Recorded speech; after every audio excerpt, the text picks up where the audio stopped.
Good evening and welcome to Sun Meadow Temple. We're so happy you have joined us. My name is Alba and I use she, her pronouns.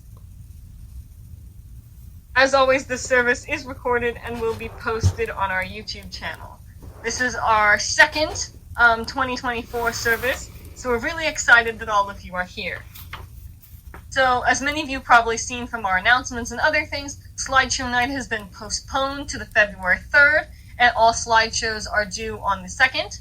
You can send me a voice recording of your slideshow, and your slideshow obviously, but if you send me a voice recording, it must be must have slide cues in it, and if you want to just send me a video of your slideshow with your voice over it, that is also fine. They all must be in Google Slides format, and I will combine them into one giant presentation, so that way it'll be easier for everyone to get. You are also still welcome to literally attend the night of and give your presentation live on chat with everyone watching.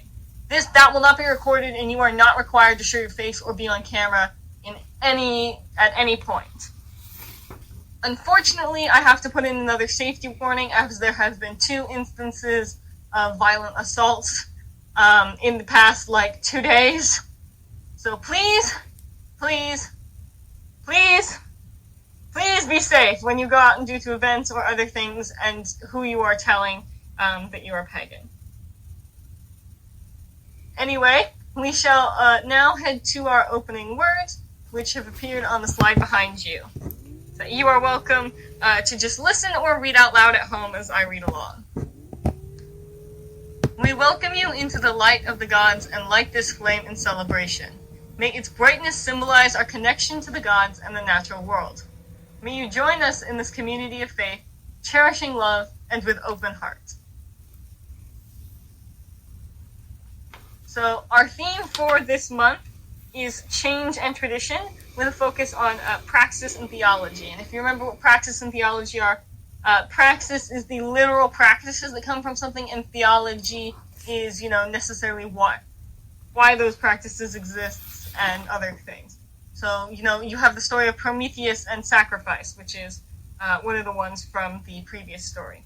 So our readings today are from Hesiod's Theogony and Ovid's Metamorphosis, translated by Henry T. Ridley, and they are Medusa and the other one I have, The Ages of Man, which, if you don't know about the Ages of Man, it is an ancient Greek chronicling of the history that came before them, but it's mythologized, which it's a very interesting reading if you've never read it before, and we can always talk about it afterwards.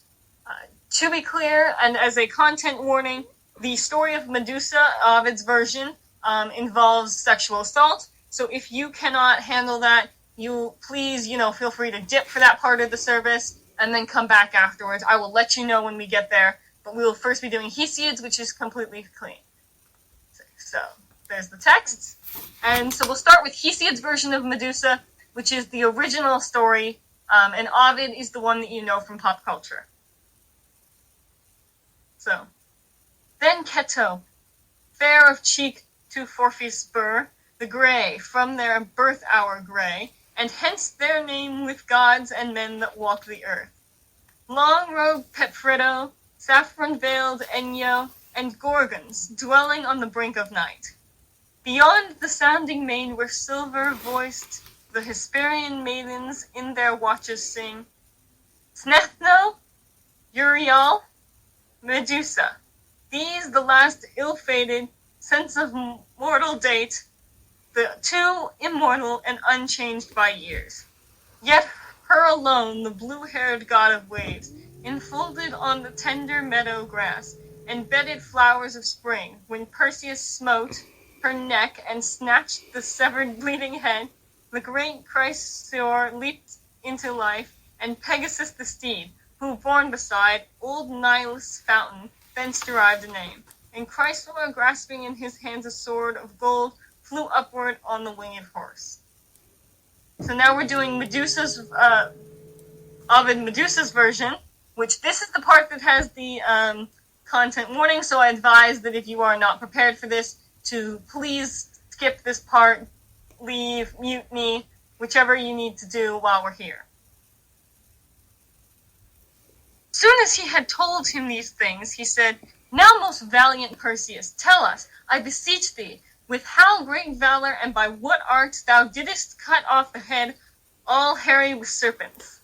The descendant of Abas tells them that there is a spot situated beneath cold Atlas, safe in its bulwark of a solid mass, that in the entrance of this dwelt the two sisters, the daughters of Phorcys, who shared the single use of a single eye, that he stealthily by sly craft, while it was being handed over, obtained possession of this by putting his hand in the way, and that through rocks far remote, and pathless and bristling with woods on their craggy side, he had arrived at the abode of the Gorgons, and saw everywhere along the fields and the roads statues of men and wild beasts, turned to stone from their natural form at the sight of Medusa. Yet that he himself, from the reflection on the brass of the shield, which his left hand bore, beheld the visage of the horrible Medusa, and that while a sound sleep held her and her serpents in trance, he took the head off of the neck, and that Pegasus and his brother, fleet with wings, were produced from the blood of her, their mother. He added, too, the dangers of his lengthened journey, themselves no fiction, what seas, what lands he had seen beneath him from on high, and what stars he had reached with his waving wings. Yet before it was expected, he was silent, whereupon one of the nobles rejoined, inquiring why she alone of the sisters wore snakes mingled alternately with her hair. "Stranger," said he, "since thou inquirest on a matter worthy to be related, hear the cause of the thing thou inquirest after. She was the most famed for her beauty, and the coveted hope of many wooers, nor in the whole of her person was any part more worthy of notice than her hair. I have met with some who said they had seen it. The sovereign of the sea is said to have deflowered her in the temple of Minerva. The daughter of Jove turned away and covered her chaste eyes with her shield. And that this might not be unpunished, she changed her hair of the Gorgon into hideous snakes. Now, too, that she may alarm her surprised foes with terror, she bears in front upon her breast those snakes which she thus produced."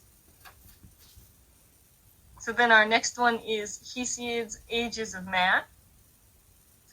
Which this one, please be aware the language is very poetic and flowing in this one, so it gets a little confusing. Say,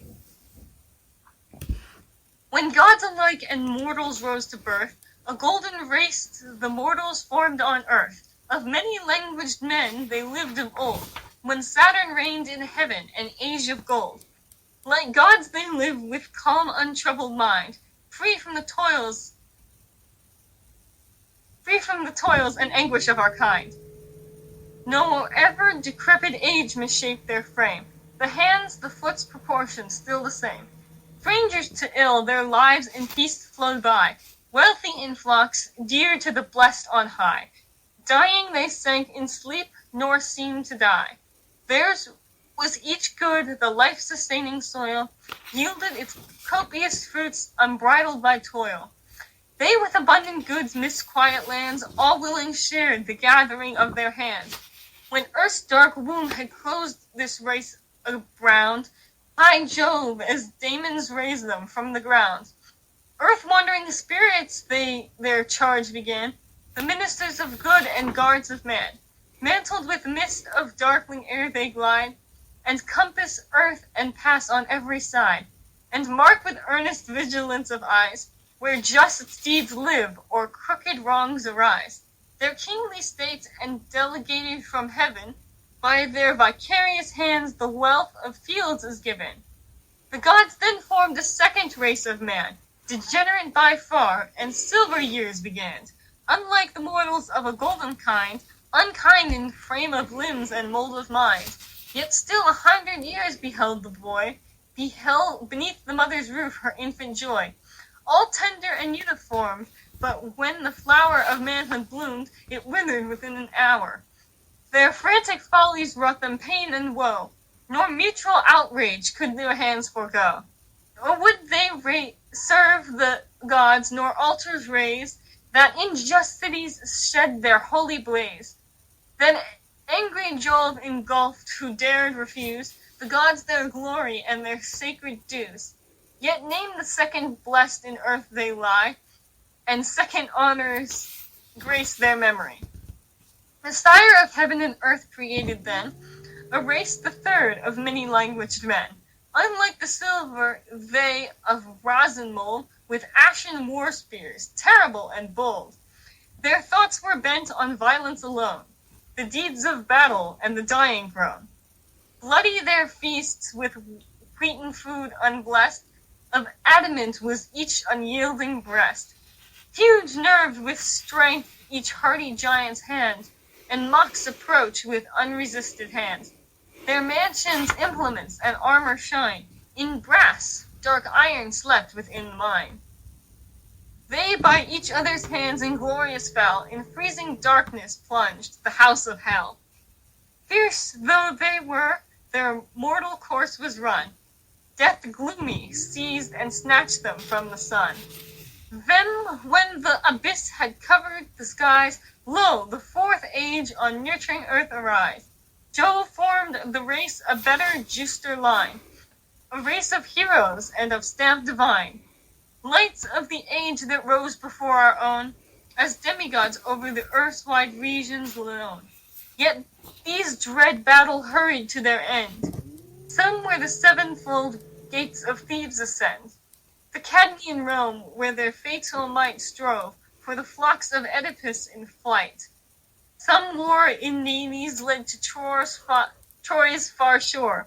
Over the great space of sea their course they bore, for the sake of Helen with the beauteous hair, and the death for Helen's sake o'erwhelmed them there. Then, on earth's utmost verge, the gods assigned a life, a seat, distinct from humankind.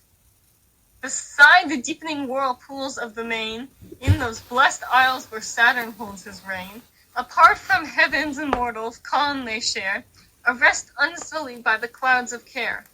And yearly thrice sweet luxuriance crowned brings the ripe harvest from the teeming ground. O would that nature had denied me birth, midst this fifth race, this iron age of earth, that long before within the grave I lay, or long hereafter could behold the day, corrupt the race, with toils and griefs suppressed, nor day nor night can use a pause of rest. Still do the gods a weight of care bestow, though still some good is mingled with the woe. Jove on this race of many-languaged man feeds the swift ruin which but slow began, for scarcely spring they to the light of day, ere age untimely strews their temples gray. No fathers in the sons their features trace, the sons reflect no more the father's face. The host with kindness greets his guest no more, and friends and brethren love not as of yore. Reckless of heaven's revenge the sons behold, the hoary parents wax swiftly old. And in pious point the keen dishonoring tongue with hard reproofs and bitter mockeries hung, nor grateful in declining age repay the nurturing fondness of their better day. Now man's right hand is law, for spoil they wait, and lay their mutual cities desolate. Unhonored he by whom his oath is feared, nor are the good beloved the just revered. With favor grace the evildoer stands, nor curbs with shame, nor equity his hands. With crooked slanders wounds the virtuous man, and stamps with perjury what hate began. Lo, ill-rejoicing envy, winged with lies, scattering calumnious rumors as she flies, the steps of miserable men pursue, with haggard aspect blasting to the view, till those fair forms in snowy raiment bright leave the broad earth and heavenward soar from sight. Justice and modesty from mortals driven rise to the immortal family of heaven. Dread sorrows to forsaken men remain, no cure of ills, no remedy of pain. So that was Hesiod, and yes, he always writes like that. And so now we'll do Ovid's version, The Ages of Man. His is a little different. The Golden Age was first founded, which, without any avenger of its own accord, without laws, practiced both faith and rectitude. Punishment and the fear of it did not exist, and threatening decrees were not read upon the brazen tables, fixed up to view, nor yet did the suppliant multitude dread the countenance of its judge, but all were in safety without any avenger. The pine tree, cut from its native mountains, had not yet descended to the flowing waves, that it might visit a foreign region, and mortals were acquainted with no shores beyond their own. Not as yet did deep ditches surround towns, nor trumpets of straitened, or clarions of crooked brass, no helmets, no swords then existed. Without occasion for soldiers, the minds of men, free from care, enjoyed an easy tranquillity. The earth itself, too, in freedom untouched by the harrow, and wounded by no plowshares of its own accord, produced everything, and men contented with the food created under no compulsion, gathered the fruit of the arbute tree, and the strawberries of the mountain, and cornels and blackberries adhering to the prickly bramble bushes, and acorns which had fallen from the wide-spreading tree of Jove. Then it was an eternal spring, and the gentle zephyrs with their soothing breezes cherished the flowers, produced without any seed. Soon, too, the earth unplowed yielded crops of grain, and the land, without being renewed, was whitened with the heavy ears of corn. And then rivers of milk, then rivers of nectar were flowing, and the yellow honey was distilled from green holm oak. Afterwards, Saturn being driven into the shady realms of Tartarus, the world was under the sway of Jupiter.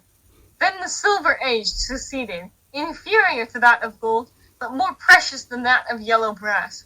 Jupiter shortened the duration of the former spring, and divided the year into 4 periods by means of winters and summers, and unsteady autumns and short springs. Then, for the first time, did the parched air glow with sultry heat, and ice bound up by the winds was pedant. Then, for the first time, did men enter houses. Those houses were caverns, and thick shrubs and twigs fastened together with bark. Then, for the first time, were the seeds of Ceres buried in long furrows, and the oxen groaned and pressed by the yoke of the plowshare. The Brass Age succeeded as the third in order, after these fiercer in disposition, and more prone to horrible warfare, but yet free from impiety. The last age was of hard iron. Immediately every species of crime burst forth in this age, of degenerated tendencies. Modesty, truth, and honor took flight. In their place succeeded fraud, deceit, treachery, violence, and the cursed hankering for acquisition. The sailor now spread his sails to the wind, and with these as yet he was but little acquainted, and the trees, which had long stood on the lofty mountains now, as ships bounded through the unknown waves. The ground, too, hitherto common as the light of the sun and the breezes, the cautious measurer marked out with his lengthened boundary. And not only was the rich soil required to furnish corn and due sustenance, but men even descended into the entrails of the earth, and riches were dug up, the incentives to vice, which the earth had hidden and removed to the Stygian shades. Then destructive iron came forth, and gold, more destructive than iron, and then war came forth, that fights through the means of both, and that brandishes in blood-stained hands the clattering arms. Men live by rapine, the guest is not safe from his entertainer, nor the father-in-law from the son-in-law. Good feeling, too, between brothers is a rarity. The husband is eager for the death of the wife, she for that of her husband. Horrible stepmothers that mingle the ghastly wolfsbane. The son prematurely makes inquiry into the years of his father. Piety lies vanquished, and the virgin Astrea is the last of the heavenly deities to abandon the earth now drenched in slaughter. So that was 2 readings. The first one was the older one, and the second one was the later one. So then, as our theme is change as well as tradition, I thought everyone might like to hear some ancient rewrites of classic myths, the that Ovids could fall into the category of fan fiction if they were written today. So you might be familiar with the author Ovid, who has written lots of this style, including vast fan fiction of Hesiod, which we just read, Homer, and others, including some of my favorites, the Hero Rides, which I unfortunately could not find to read to you, but I highly recommend. Some of these rewrites have entered common knowledge of these myths, specifically Medusa, which has become canon, despite not originally being so. Of course, Ovid in the Roman tradition is different from Hesiod in the Hellenic tradition, but these changes can still coexist. Both narratives have their value, and much of these traditions have not changed throughout. So we will now move into the ritual part of the observance, which I now have a new fun thing for you to try. So, for this time, we have a video recording of the offering, and I very much hope this works. This is our first test round of doing this, and so this will definitely probably work on the YouTube channel version, but I really hope this works on stream as well. So you'll have to let me know if you can hear the audio or not. I really hope you can. We leave this offering for our gods to symbolize our connection and devotion. We gift this rock to symbolize the stability of the gods in our world. We gift this water to accept the flow of our lives.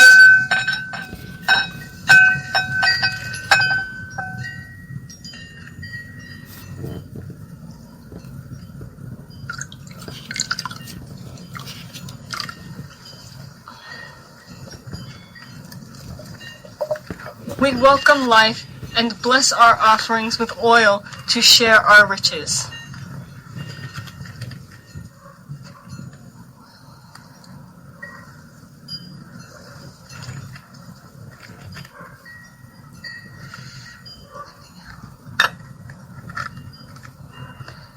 We embrace our connection to each other and the world and celebrate our revival.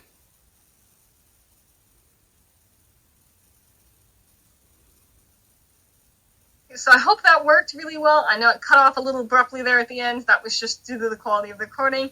And I hope we can continue this style in future ones, I'll say. So I will now read our closing words, and then we can move into coffee hour. As we move out into the world, let us remember our community of faith. Cherish love and open your heart as you walk through life. Hold dear the light of the gods and our connection with the natural world. Go forth in celebration and carry the light of connection within your heart. So we'll now move into coffee hour, and I will turn off the recording, and you can raise your hand to speak if you would like, or you can just text me and let me know how you think our new video thing went, because that's what I'm most excited about. Good evening and